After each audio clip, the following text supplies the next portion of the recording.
Olá, bom dia.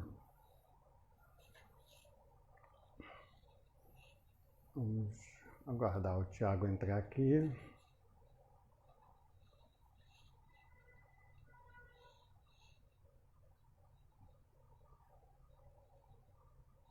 Bom dia a todos. Namastê.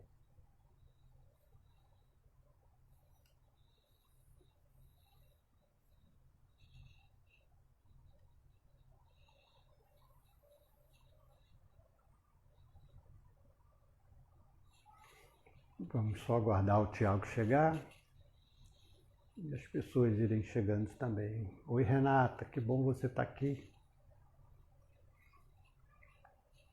Namastê.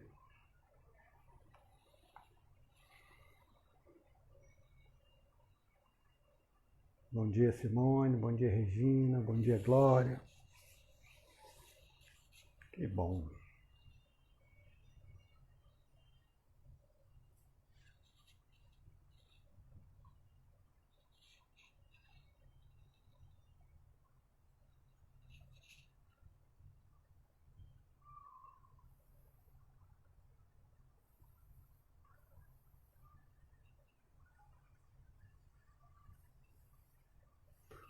Vamos aguardar o Tiago chegar.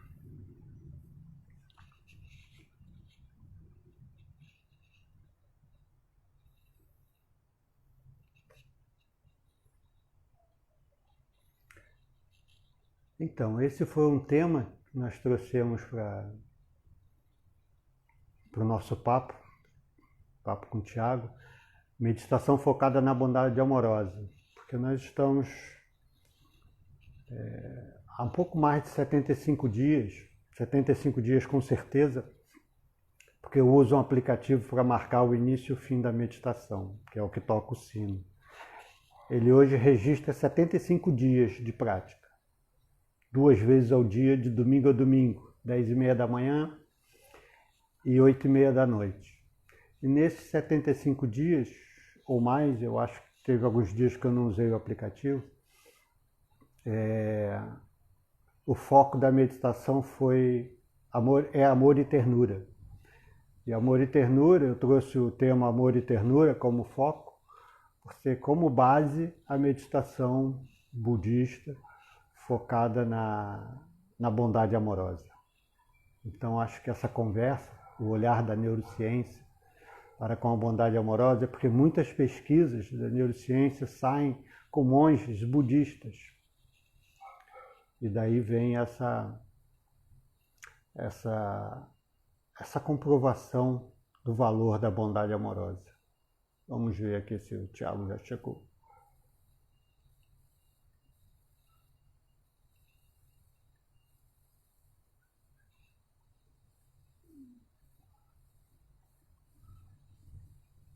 Neurociência Yoga. Mas é o Neurociência Yoga. Acho que agora ele vai chegar. Alô. Bom dia, Tiago. Bom dia. Namastê. Tudo bem, meu amigo? Tá chegando. Eu estava procurando o Tiago e agora que eu vi Neurociência Yoga. Ah, Que é. bom. Eu tenho usado esse. Eu criei esse perfil pro projeto que eu tenho da legal. UFRJ, né? Que a gente aí já está cada vez mais parceiro.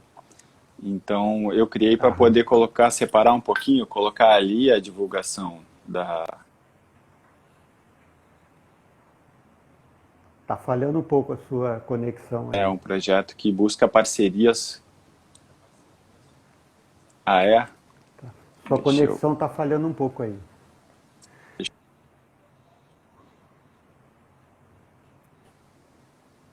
Passar para a conexão do celular, 4G. Beleza. Vê se melhorou. Eu vou deixar. A princípio, sim. Tá. Parece que Eu estava só comentando que então esse é o perfil do projeto. Então Entendi. eu tenho preferido esse aqui para divulgar as parcerias. Entendi. Tudo bem? Eu acho que eu vou deixar os comentários seguindo, porque dá para ter uma referência o que as pessoas fazem, né? O que você prefere? Bloqueia os comentários ou deixa eu seguindo? deixa eu Pode subir. ser, só se eles quiserem muito ver minha cara sem nada na frente, mas eu acho que não faz questão não, depois a É gente, porque fica, a gente porque dá para tira de ter ideia repente de em outro dúvidas, momento. né? Sim, eu gosto dessa interatividade com o público, então É acho que fica melhor. legal, acho que surgem questões, a gente pode também propor reflexões diferentes, né, dentro do tema, e Legal. acho que é um tema bem amplo, né, assim, eu nem Uhum.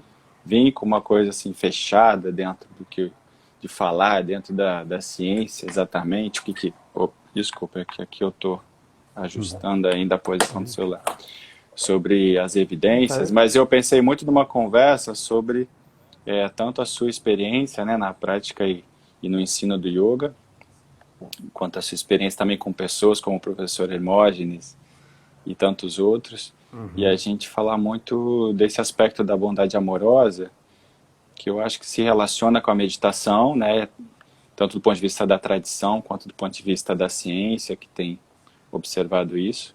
Mas acho que a gente pode falar de bondade amorosa e compaixão na vida, né? Talvez ajude as pessoas que não são praticantes da meditação, estritamente falando, mas percebam que tem ali um aspecto natural que se ampara na Uhum. fisiologia, se ampara na natureza humana, que com certeza nos traz benefícios. Acho que aí conecta com o tema que a gente pensou juntos, né? E a gente vê como o público reage a isso. Eu Perfeito, só não perfeito. consegui Eu vou te ainda apresentar. fazer. Beleza, acho que é à vontade. Estou aqui ajustando ainda a câmera, mas acho Fica que. tranquilo aí à vontade.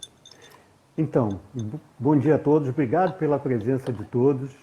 Que possamos ter uma manhã construtiva, amorosa, sem discussões. Então, eu queria começar vibrando o Om 3 vezes, para nos harmonizar. Om.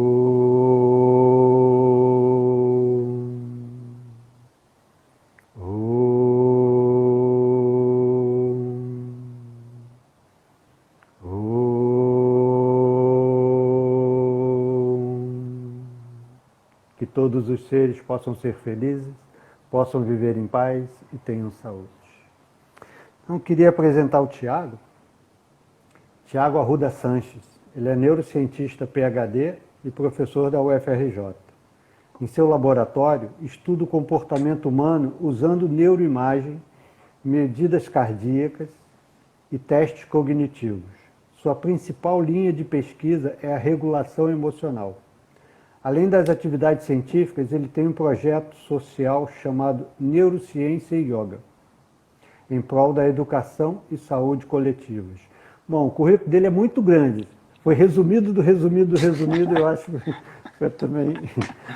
Então, é isso. Nós estamos, Tiago, te posicionar um pouco, nós estamos há um pouco mais de 75 dias, 2 vezes ao dia, de domingo a domingo, conduzindo a meditação. Essa meditação é focada no amor e na ternura. Então, esse tempo todo, que tem sido uma experiência muito interessante, essa continuidade, essa regularidade, por mais de 75 dias, tem sido uma experiência e muita gente está aqui regularmente por esse período. Então, tem sido muito interessante. Eu acho que já dá para começar a sustentar alguma percepção da meditação. Além disso, estamos oferecendo aulas de yoga também, às quintas-feiras, às 17 horas. Eu dou um dia, na outra semana dá a Márcia. E essa é a base do nosso trabalho que nós estamos compartilhando com a comunidade, com a sociedade. Então, ele convidar para compartilhar conosco suas Maravilha. experiências. A nossa amizade tem sido construída, eu sou tenho muita alegria de ter você como um amigo. Nossos papos têm sido muito bons. Sinto a mesma coisa, meu amigo. Te agradeço muito pela amizade, pela simpatia que iniciou ali na primeira conversa, a abertura também para conhecer melhor o seu trabalho, o trabalho de todo o Instituto Hermógenes, o Espaço Hermógenes aqui na Barra, que você e sua esposa, né, coordenam aqui e de uma forma muito agradável, né, pertinho de casa, mas também eu senti essa familiaridade com muito desse trabalho, já tinha conhecido o professor Hermógenes há muitos anos, muito brevemente, mas com muita admiração, especialmente nesse aspecto amoroso. Eu acho que esse é o aspecto que a gente vai falar hoje, mas que me chama muita atenção nos professores, como eu percebo em você, na Márcia, no professor Hermógenes, Tiago. Thiago. Então, assim, falando dessa turma maravilhosa aí que eu conheci há menos tempo, mas falar que talvez há 10 anos atrás, não sei, um pouco mais até, que eu conheci o professor, né? Acho que foi lá para 2006, 2007. E o professor, de imediato, ele era muito, assim, aberto e gentil com todas as pessoas, né? E foi assim comigo também, num evento de palestra dele. Eu cheguei um pouquinho mais cedo e algum rapaz estava ali ajudando, gostaria até de lembrar quem é, falou: você gostaria de conhecer o professor? Ele veio perguntar aqui. Eu estava ali na lojinha comprando livro. Eu conheci o professor, mas, puxa, que privilégio. Não, ele pediu para vir aqui perguntar se vocês querem. E aí a gente foi lá. E ele bateu aquele papo como se a gente já se conhecesse há muito tempo. E eu senti isso também contigo, com o Thiago, com a Márcia. Eu acho que esse espírito de ternura, de fraternidade, que eu vejo que os grandes professores de yoga exalam, né, de certa forma, vibram. Então, eu fico muito feliz de conhecer vocês. E agradeço também a oportunidade de mostrar um pouquinho, contar um pouquinho do projeto, me apresentar profissionalmente, mas eu acho que é uma reflexão coletiva, né? Isso que a gente está buscando, de mostrar que o yoga é uma das opções para a gente procurar paz, procurar autocuidado, procurar boas relações sociais. Eu acho que a gente sente que a sociedade precisa disso e temos aí algumas grandes tradições que nos orientam, né? E grandes professores também fazendo isso. Isso, e agora se faz assim, se mostra muito importante para esse momento, né? Administrar esse momento.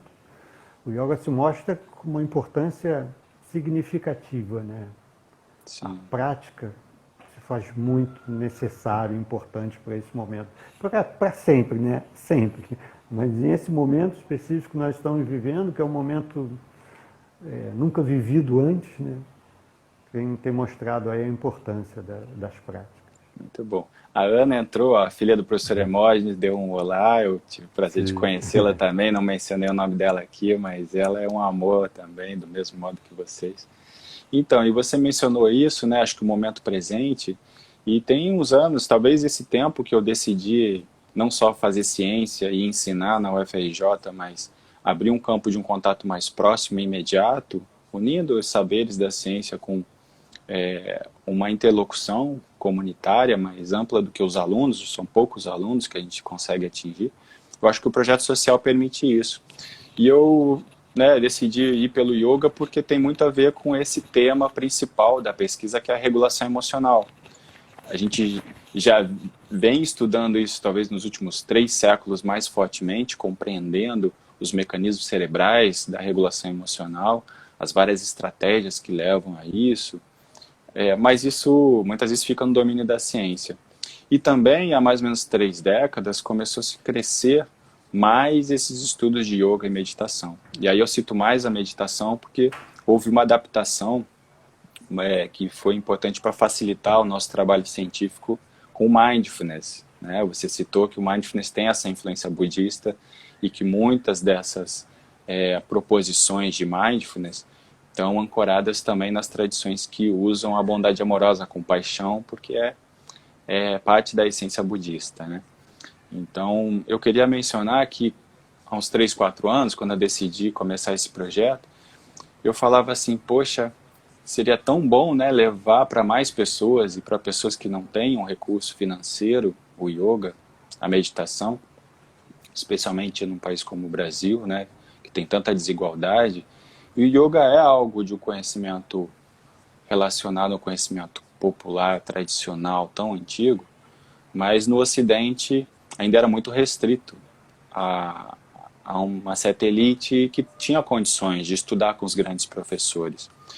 Mas os grandes professores sempre se mostraram generosos de abrir espaço para quem não tinha, e eu acho que agora na quarentena, agora com a pandemia, tem esse lado bom, né? Estou vendo essa amorosidade, essa vontade das pessoas, além de fazerem as aulas online, restrita às suas turmas, fazerem palestras e aulas gratuitas para um público maior. Então eu vejo com bons olhos esse aspecto da amorosidade, mesmo que a gente não diga que é uma yoga fundamentada na compaixão, mas a compaixão está na base, né? Não precisa dizer que é uma meditação baseada em compaixão, mas a compaixão guia tanto o yoga quanto o trabalho do professor, o trabalho do mestre, o trabalho do cientista. E aí, assim, só para te falar um pouquinho dessa motivação e desse olhar para o momento, né? Tem um lado ruim, difícil, o estresse que a gente está passando. O isolamento social já traz um sofrimento. Na neurociência a gente tem algumas evidências aí de que o isolamento social percebido, ele traz uma espécie de uma dor. É uma dor mesmo, nas mesmas áreas cerebrais, muito similares à dor física. Quando essa dor está relacionada a uma percepção de isolamento, um isolamento social que é percebido. Porque você pode estar no isolamento físico e se sentir conectado. Né? Como a gente que se fala, as outras pessoas que se comunicam comigo, eu tenho visto que a gente busca trazer na fala, né, essa questão que você trouxe, não só da bondade amorosa, mas você trouxe uma palavra que acho que não é bem a gentileza. Você lembra? Ternura. Ternura. Que Ternura. tem a ver com o gesto da palavra, né? Então, quer dizer, estamos isolados fisicamente, mas a palavra ainda alcança. E talvez a pandemia tenha vindo num momento que a gente ainda tem o recurso da tecnologia. Se fosse há 10 anos, 20 anos atrás, seria mais limitado para muita gente. E aí eu queria terminar essa primeira fala, assim, né? Não só te agradecendo, mas trazendo um pouco do que me inspirou para estar aqui contigo e te ouvir. Propondo aí uma reflexão disso, né, do alcance que pode ter falar de bondade, de compaixão, se a gente reconhecer que ela está em várias práticas, né? Então eu pensei assim, vou propor para o Vladimir a pergunta do que tem em comum, né, a meditação, o amor e a ciência. O que há em comum nesses três, né? O que a gente pode reconhecer nesses três? Então, é uma reflexão, né? O que você quiser falar, e aí eu posso falar um pouquinho também, porque sai daquele rigor da ciência pra gente falar, peraí, a essência talvez... Aí já estou dando um exemplo, assim, de como veio isso, é que praticar ciência é um ato de amor também, né? De buscar esclarecer coisas, propor soluções para um bem social maior, é um ato de bondade e de amor também. E aí eu passo para você para te ouvir, a tua longa experiência aí. Você já deu a dica, né? Eu acho que esse fio comum é o altruísmo na natureza humana, né? Que pulsa em todos nós, seja no yoga, na meditação, na ciência, essa ânsia, esse desejo de que todos fiquem bem, né? Que a humanidade possa atingir um estado de bem-estar. Eu acho que esse é um fio que liga tudo, que permeia toda a motivação, né? Porque a ciência é alguma coisa que exige muito suor, né? Um professor de yoga também exige muita dedicação, muito suor. A prática da meditação exige comprometimento. Então, eu vejo como a motivação, o fio que motiva, é essa natureza que pulsa pelo bem-estar e pela ânsia de toda a humanidade, né? Por toda a humanidade. Sim. Eu vejo isso. E puxando um pouquinho a sua fala do isolamento, essa palavra percepção é muito importante, né? Porque você pode ter uma percepção de dor, mas pode não ter, né? Nós estamos aqui dentro de casa, num apartamento pequenininho, desde 13 de março. Sem sair de casa, por absolutamente nada. 3 aqui dentro. E muito tranquilos. Não estamos numa percepção de dor, né? E cada vez mais com esse sentimento de esse estar conectado e de poder levar o instrumento que nós temos de bem-estar para a comunidade, isso vai trazendo uma satisfação, vai mexendo com esse núcleo aqui, tem alguma coisa a oferecer para o bem-estar das pessoas, né? Então, essa motivação ela fica muito presente, aí a dor vai se diminuindo. Eu acho que essa relação de estar conectado com essa bondade amorosa, que é alguma coisa oferecida, né? Não é uma coisa guardada para si, que eu acho que a ciência tem isso. Ela faz ciência não para o cientista, né? Ela faz ciência para o Isso, mundo, ela faz para a comunidade, para a sociedade, né? isso, Então eu vejo perfeito, assim, tem essa conexão. perfeito. E aí eu vou tentar complementar, né, concordo com tudo que você falou, complementar nesse sentido de que, para quem talvez não esteja ligado à tradição da meditação, talvez soe aquela imagem, aquele marketing, aquela ideia do meditador isolado. Mas o meditador, que às vezes Uhum, parece estar isolado fisicamente, não necessariamente está isolado socialmente. Porque ele está fazendo uma prática ali, que é uma prática de encontrar uma paz, que é uma paz que conecta ele com o resto do mundo. Talvez facilite, do ponto de vista cognitivo e do afeto, das emoções, que ele desenvolva essa empatia de perceber a natureza intrínseca da conexão dele com toda a humanidade, ou pelo menos com o círculo dele, né? A gente até pode considerar que a meditação, e na ciência a gente tem esse grande desafio, né? A meditação, ela pode representar uma prática desde o iniciante, a pessoa que já tem feito uma prática há mais tempo, e os meditadores de experiência, assim, que são os atletas olímpicos, vamos dizer assim, né? Os monges, que sim. têm muita experiência. E como andar de bicicleta, no início, o efeito corporal, cerebral é um. Para quem já anda, já consegue andar, mas não tem a habilidade de passar por adversidades, vamos dizer assim, buracos, montanhas, pedras distintas, é porque ainda não ganhou um refinamento na habilidade, mas já tem a habilidade de andar. E aquele que é um atleta olímpico, ele pode botar ele em qualquer lugar que ele dá pirueta, né? E dificilmente vai cair da bicicleta e pode até cair da bicicleta.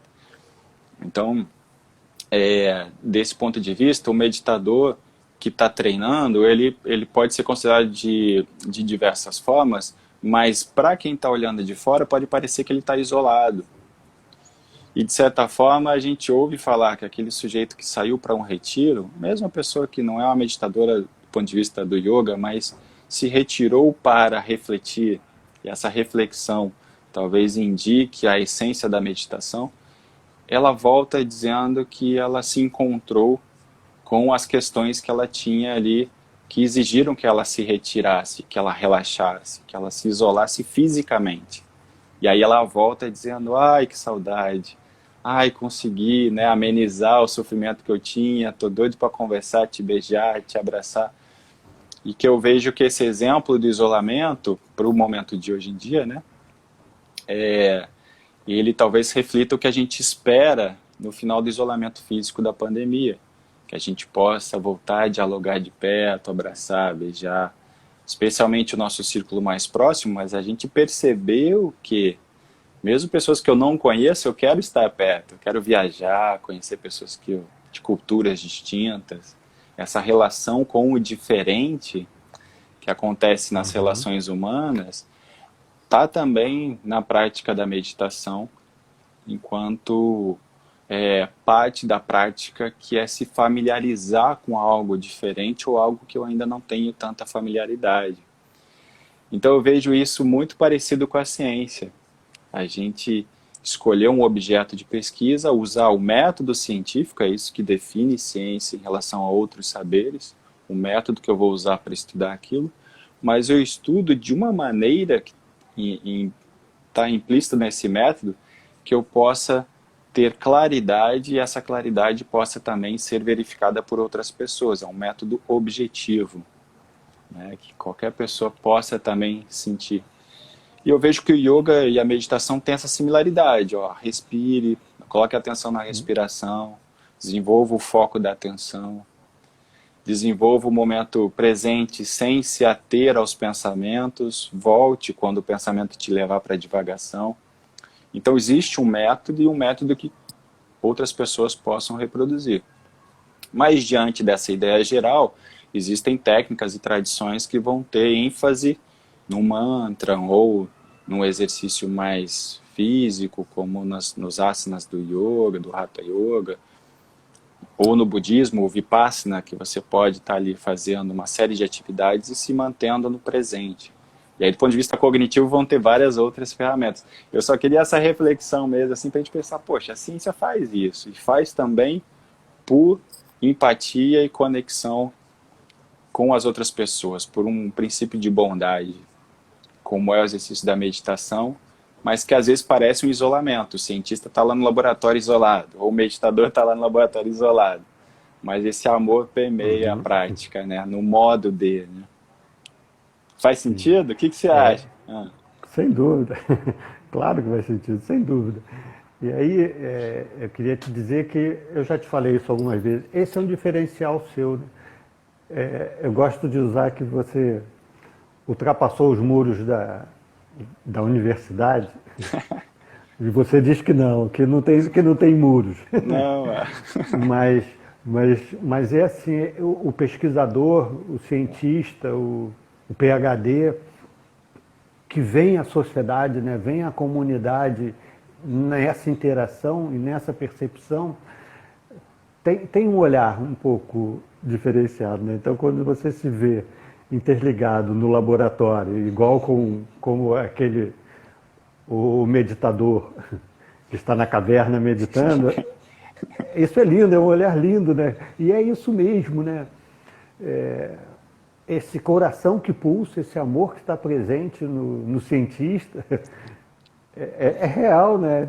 Porque muitas vezes a sociedade tem um olhar frio para com a ciência, né? Mas é um erro, né?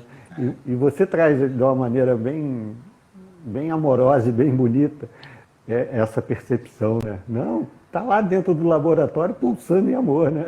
Está lá por amor, né? É movido pelo amor à ciência. Né? Isso é muito legal, claro que tem tudo a ver. E essa relação com o yoga, é dito que o yoga é uma ciência por isso, né? Porque tem a observação e é possível ser reproduzido por qualquer um se você segue aquela metodologia, né? É isso. Legal. Eu queria mencionar assim, essa oportunidade que a gente tem, não só de ter mais contato com o yoga e a meditação por conta da pandemia, mas também de entender um pouco mais de ciência, né? O cientista está recebendo um pouco mais de empatia. Algumas pessoas ainda não compreenderam, né? Talvez o início seja esse primeiro passo empático, que a gente pode dividir a empatia em várias etapas. Talvez a empatia cognitiva, né? Empatia de reconhecer o papel do trabalho do cientista hoje para resolver os problemas da pandemia. Mas a empatia tem outros aspectos, como o emocional, né? Uma empatia emocional de saber que aqui travou. Voltou. Não, tá indo. Tinha dado uma travadinha. Eu que tô paradinho. Tá, não, tá bom. Eu que tô paradinho, né? Então eu acho Então deixa eu só pegar um fiozinho. Sim, pode falar. Essa relação da empatia, essa frase que você falou, que eu não vou saber repetir, eu tenho falado muito da importância de trazer a consciência do valor, o valor que as coisas têm. E aí você mencionou aí essa empatia cognitiva, né, que é perceber, que eu não vou saber repetir a frase, mas me fez pensar, é muito o aprender a lidar com isso, né, a reconhecer o valor que as coisas têm, né, dar valor ao valor. Isso surgiu da minha mente. Que eu tenho falado muito na prática da meditação. Sim. As coisas têm valor, e o que tem valor não tem preço. Ela tem valor. Sim, perfeito.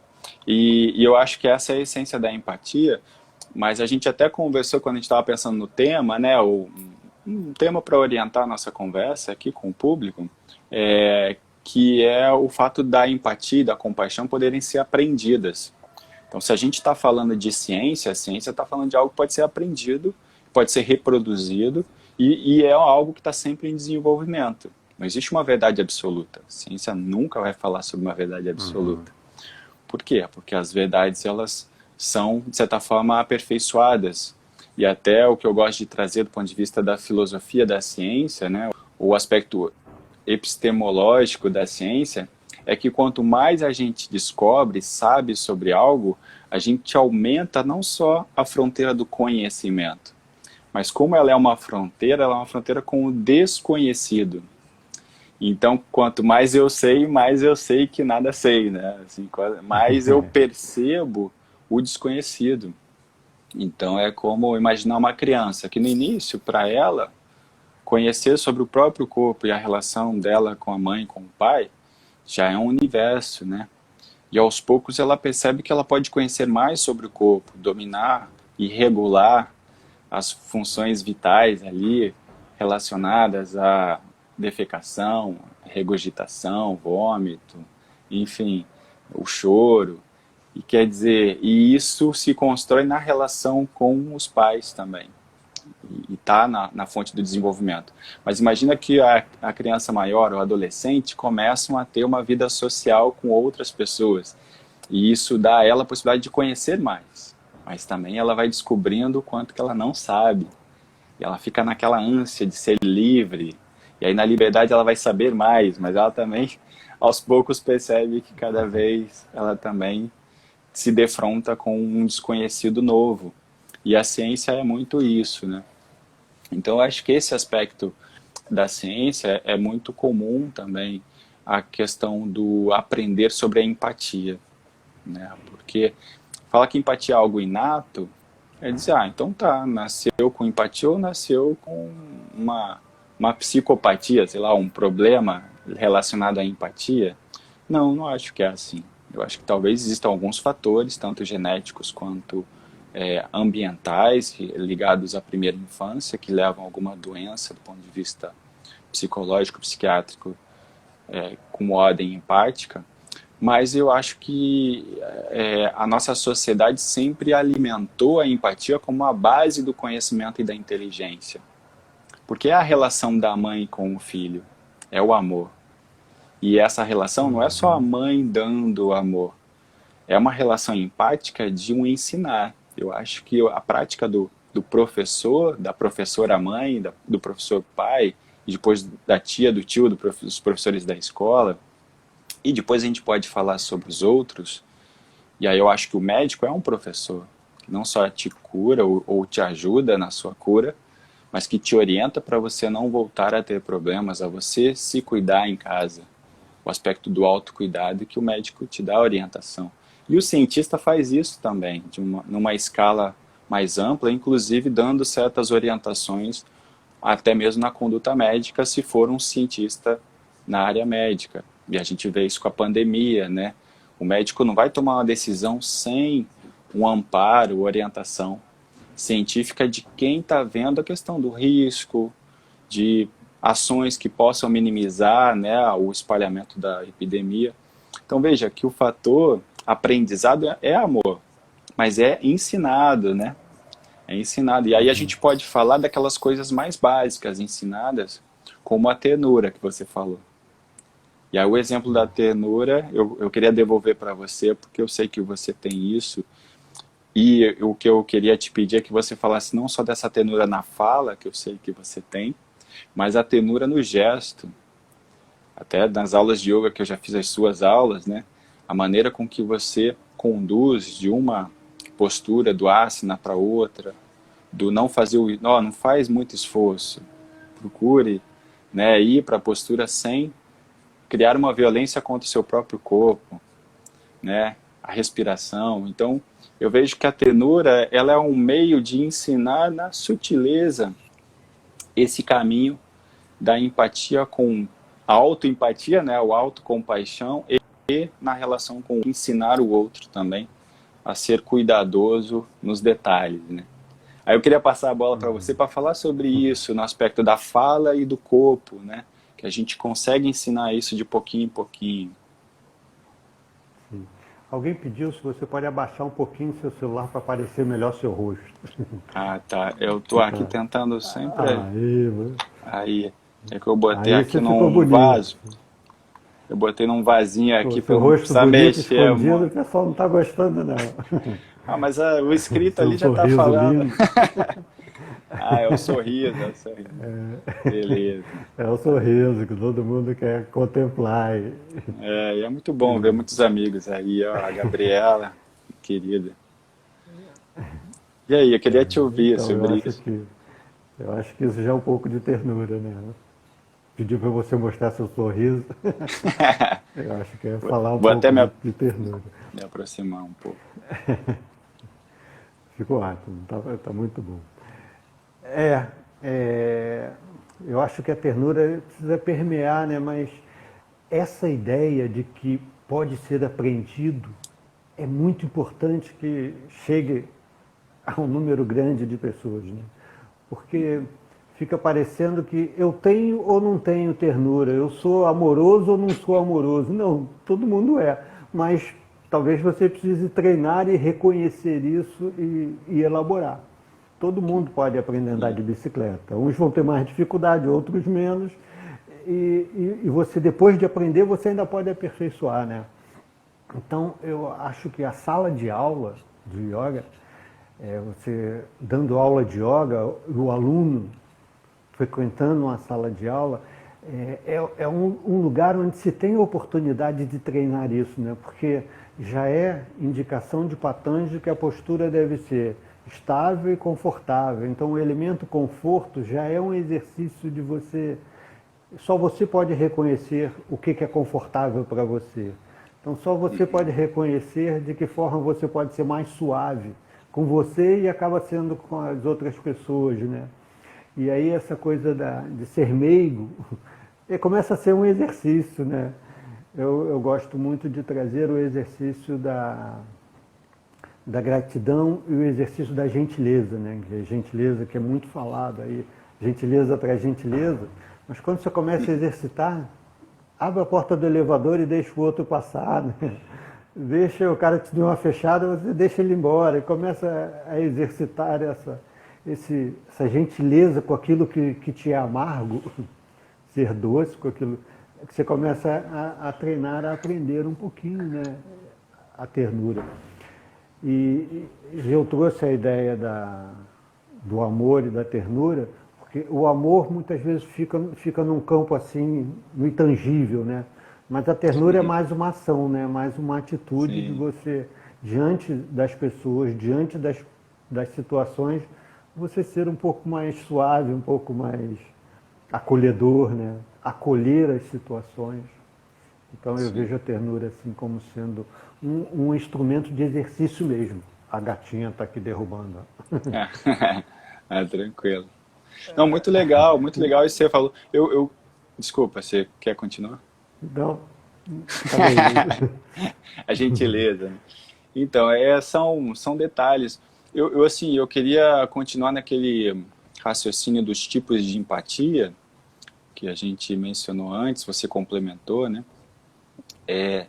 Porque quando a gente reconhece que existem camadas de empatia e não necessariamente a empatia ela se faz ação, né? A empatia ainda não está falando, a empatia é sentir com, mas não necessariamente é fazer com, né? Então, acho que é um primeiro passo. Mas a empatia ela pode ser aberta enquanto aspectos empáticos. E eu acho que quando a gente reconhece isso, a gente pode entender que a empatia está intrínseca na natureza humana. E na natureza também de vários outros animais. Especialmente as espécies sociais, em que cooperam. Porque para você cooperar, você precisa sentir com, para você agir com. Então essa ideia de você citar um fundamento aí da neurociência, que é a integração sensório-motora. Então, do ponto de vista do sistema nervoso, é importante que tanto os sentidos quanto a ação motora, elas estejam coordenadas. E uma boa coordenação dá eficiência na ação em prol da sobrevivência. E isso a gente pode falar, por exemplo, guiar nossos olhos, né? Conforme eu perceba onde está o objeto, eu guio pelos músculos que conduzem a posição dos meus olhos, eu guio o meu olhar. Mas isso serve para a postura corporal e tudo mais, né? Mas do ponto de vista da empatia, a gente precisa, de certa forma, sentir com para agir com. Então existe essa diferenciação e estudos que sistematizam isso do ponto de vista científico, para que a gente entenda que o desenvolvimento da empatia vem antes até do que falar do desenvolvimento da compaixão, do agir com. A E a empatia empatia, conecta, né?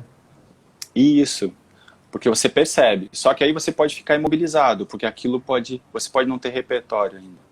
Vamos dizer assim, no Uhum. desenvolvimento, coisa mais básica, como eu falei, o bebê ainda, ele não regula o reflexo. Aí chega numa fase que ele começa a perceber mais, sentir com o corpo, vamos dizer assim, né? Ele sente com o alimento que passou, agora virou, né? Desculpa falar aqui sobre isso, mas digamos, virou o bolo Cocô. ali, o que vai ser o cocô quando sair. Mas ele está sentindo que alguma coisa está estimulando ele por dentro, né? A gente chama isso de lumen, né? É a luz interna, que é o trato gastrointestinal. Então, quer dizer, o alimento é algo que entra nessa luz. Então, é legal perceber isso do ponto de vista interno, que a gente se alimenta de coisas que vêm de fora, passam por dentro e saem. Mas um dos reflexos que vai sendo desenvolvido enquanto uma consciência desses reflexos é o de que você está em iminência de deixar isso sair, né? Ou até precisa dar passagem para esse resíduo do que você se alimentou, do que você absorveu. E numa fase do desenvolvimento, ele desenvolve um sentir com. Ele está sentindo com aquele resíduo do alimento. Mas ele ainda não controla o esfíncter, né, para segurar até aí e controlar toda a coordenação de movimentos e comportamentos para ele fazer. Estou trazendo um exemplo radical, mas eu acho que é interessante se você pensar no caso da violência, Palpável, né? né? Vamos Uhum. falar da violência. De repente, a violência surge de perceber algo que incomoda. Então, a pessoa está sentindo com o incômodo que é interno dela, de uma ideia, de um pensamento, de um sentimento que se faz internamente, mas que é algo que passa. E eu estou citando esse exemplo aos moldes do mindfulness, que tem sido estudado cientificamente, que recebeu orientação do Vipassana, que é, do ponto de vista cognitivo, uma vez que um pensamento venha, ou um sentimento, uma lembrança, observe-o, não julgue, não se apegue a ele, deixe ele passar. Se você entrar no devaneio e for embora com esse pensamento, resgata o seu propósito da prática e volta para a respiração, volta para a intenção da prática. Então, de certa forma, é um mecanismo regulatório. E por isso que não só o entendimento disso, mas os resultados cerebrais são muito similares aos estudos de regulação emocional, que é o que eu faço no laboratório, né? Até hoje eu não estudei meditação Uhum. com meditadores dentro do laboratório, dentro de uma ressonância lá no meu laboratório. Mas eu estudei regulação emocional sobre alguns aspectos. E aí, falar de regulação emocional, a gente pode fazer o paralelo com a regulação do comportamento, desde o desenvolvimento do bebê. E aí, para finalizar, eu queria propor esse assunto de primeiro olhar para a empatia. Começa com o sentir com a empatia, mas essa empatia ela pode ser cognitiva, como eu falei, emocional, e eu diria que tem outros aspectos, que é a empatia no grau de conexão que você tem na sua rede. Porque se a sua rede é pequena, ou se você restringe, né, o seu domínio empático a apenas um tipo de pessoa, a um tipo de comportamento, então você tem um domínio empático restrito àquilo. O que eu quero dizer com isso? Se somente o que minha família faz é o certo, então eu tenho, de certa forma, não só uma empatia cognitiva com a minha família e uma empatia emocional com a minha família, mas quando eu vou me relacionar com outras pessoas, isso também é uma empatia com pessoas similares à minha família. Então existe uma restrição do ponto de vista do alcance empático. E aos Uhum. poucos a gente, na vida adulta, tem relação com outras pessoas e, inclusive, né, a gente vai ter namoradas, namorados, vai casar, vai ter amigos. Na profissão a gente vai estabelecer laços que são laços que mostram um repertório maior de relações empáticas, como se aquela família antes com uma restrição do tipo de empatia começasse a ter agora uma divergência não, mas uma diversidade de tipos de comportamentos ou de ações cognitivas, emocionais, em que eu consigo desenvolver empatia. E aos poucos eu vou desenvolvendo também habilidades de agir de compaixão, porque no início eu não consigo. Eu vejo sangue, eu sinto o sofrimento do outro, mas não consigo agir. Mas aquela pessoa, né, um professor lá de anatomia, vai ensinar aquele aluno de medicina não só a desenvolver a empatia dele por alguns aspectos relacionados ao cuidar do outro, mas inclusive a cuidar do próprio sofrimento dele ao ver o sangue, né? Então desenvolve esses aspectos da empatia em sala de aula.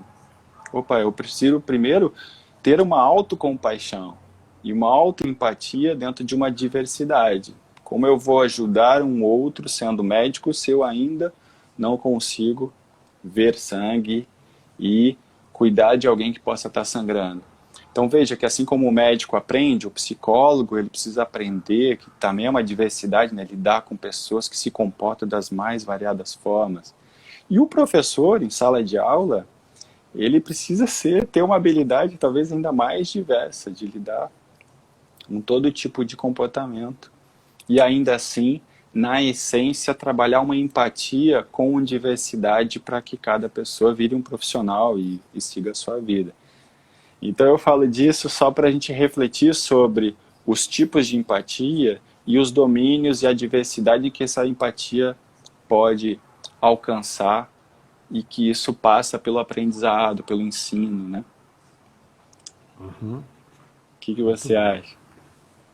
Não, tá ótimo, muito bom. A ideia é essa ideia, sempre essa ideia de poder aprender, né? E relação ótima, você vê o sangue, não consegue lidar com sangue, aprende a lidar com isso e depois aprende a ajudar, né? A assumir um controle e aí você está apto para ajudar, né? Então é Sim, importante esse aprendizado, né? É importante a abertura para essa ideia do aprendizado. Nós podemos ir aprendendo, e assim é com a vida, né? Nós vamos sim, aprendendo. Eu acho que a empatia está muito presente. A pandemia trouxe uma relação empática, porque todos nós, a um só tempo, estamos conectados com toda a humanidade e estamos vivendo esse desejo que todos fiquem bem, né? As pessoas doentes, então nós estamos nos identificando com o sofrimento da humanidade por todo canto. E aí nos dá uma certa aflição de não ter recurso para aliviar. Né? Essa sim, ideia de que ainda não somos maduros para aliviar o sofrimento do outro, mas ao mesmo tempo fica pulsante e nós conseguimos perceber que temos essa conexão, né? A pessoa está doente lá do outro lado do mundo, não tem a menor ideia quem ela é, se é bom caráter, se é mau caráter, mas aqui pulsa em mim um desejo que ela fique bem, né? E que encontre sim, uma solução. Então essa empatia ficou presente em toda a humanidade, né? E eu sim, acho que agora com isso nós vamos trabalhar para ter esse recurso da compaixão, né? De poder ter um. sim, E aí eu acho que entra a bondade amorosa, né? Eu saio apenas dessa dor, né? E vou em direção. é, Pode ser que eu não tenha o recurso de tratar aquela doença, mas eu posso ter um olhar bondoso, uma intenção bondosa, né? Afetiva. Esse desejo de que todos fiquem bem, né? Já é uma grande coisa, né?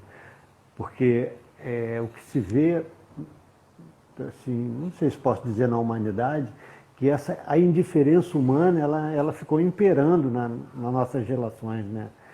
A uhum, própria indiferença para com a violência, a própria indiferença para com a fome, e essa empatia que acabou pulsando em todos nós por conta da pandemia, eu acho que pode ter um impacto muito construtivo, nesse uhum, sentido que essa indiferença humana vai diminuir, né? uhum. Nós estamos pulsando aí, querendo o bem-estar de todos. Perfeito. E muito legal, assim, né? Já falando de compaixão, como você disse, perceber que isso está se fazendo, né? A gente talvez não precise propor aqui uma meditação específica, mas acho que propor uma meditação específica ou uma prática específica, ela já é um exercício. Mesmo que seja uma prática de perceber o que já acontece ou o que a gente já faz, e aí a mudança está na qualidade do como faz, que aí é o gesto, é a ternura, né? Mas eu gosto muito de refletir sobre coisas que já estão na nossa estrutura cultural, né? O Carlos fez um comentário aqui da gente reconhecer a importância de que os próprios algoritmos nas redes sociais, como o Facebook, talvez o Instagram, eles nos colocam para nos relacionar com aqueles que são já da nossa rede. Mas pensando daquela questão empática, está nos colocando naquela empatia mais primária, aquelas que eu já tenho a minha relação. Mas talvez isso me coloque menos em contato com a rede do diferente, a rede da diversidade. E o isolamento digital, que é um isolamento social percebido, pode dificultar o treino de eu dialogar com uma pessoa que pensa diferente de mim. Uhum. E a gente tem visto isso já tem gerado crises sociais, não só pela questão política, que a gente percebeu, família, cada um assumindo um partido, uma ideologia, mas do ponto de vista das mais diversas ideologias. Porque, de certa forma, existe algo na estrutura cultural que às vezes cria um isolamento. E aí eu não estou falando de isolamento físico. A gente já estava praticando isolamento social quando, pelo meio digital ou pelas cidades, pela maneira com que a gente estruturou a cultura, a gente tem menos contato com o diferente e mais contato com o igual. E aí, do ponto de vista do Uhum. aprendizado, se a gente pensar na criança, que ela vai aos poucos, a mãe ensina ela a se regular e se relacionar com a própria mãe, mas não para ficar agarrado na mãe, né? Para cada vez se relacionar Sim. com outras pessoas, usando o princípio da flexibilidade na relação empática, que é esse princípio do Sem dúvida. amor, da compaixão. Então isso conduz uma cooperação, eu entendo dessa forma, que os animais, a gente vê nos animais sociais, eles cooperam, né? Então quer dizer, o alimento é para todos, então vamos cooperar, e eles têm uma base, uma circuitaria cerebral muito parecida com a nossa humana, que eles percebem o outro Essa, e eles sabem que o bem buscado é um bem de todos. E aí eles estruturam até certas regras sociais e morais para isso. essa relação da importância da diversidade, é a importância da cultura, a importância da arte, a importância que tem que sair desse núcleo, né? Se ficou no núcleo, é muito perigoso, né? A sociedade fica em risco, em perigo, né? Uhum.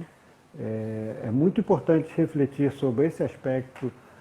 A diversidade é muito importante. Nós temos que aprender a lidar com a diversidade, né? A nos relacionarmos com a diversidade, né?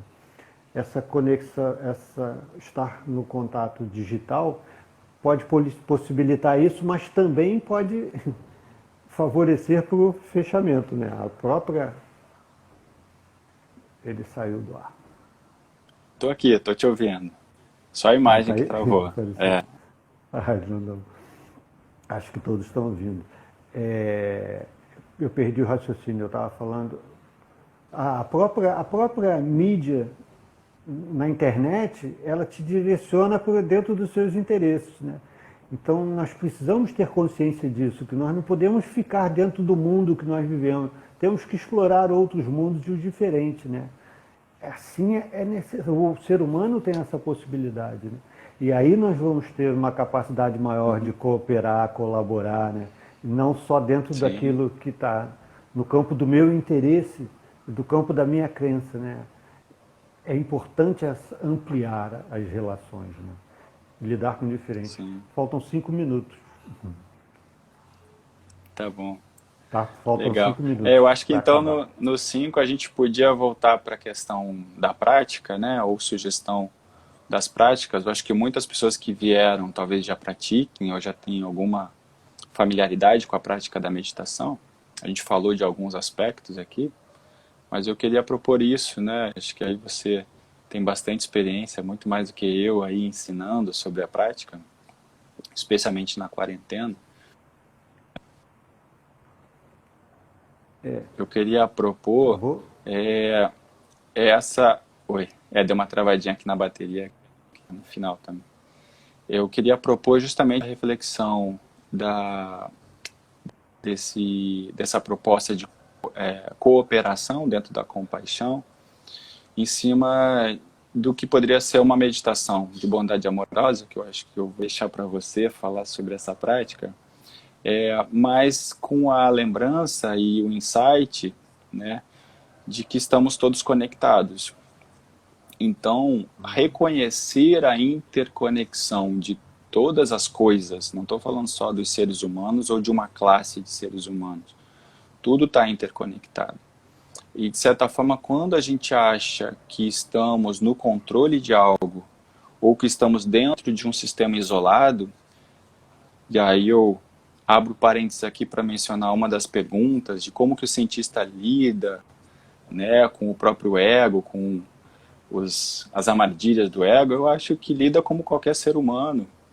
A gente tem os mesmos desafios de desenvolver a nossa compaixão. Mas é importante reconhecer que nós agimos com compaixão.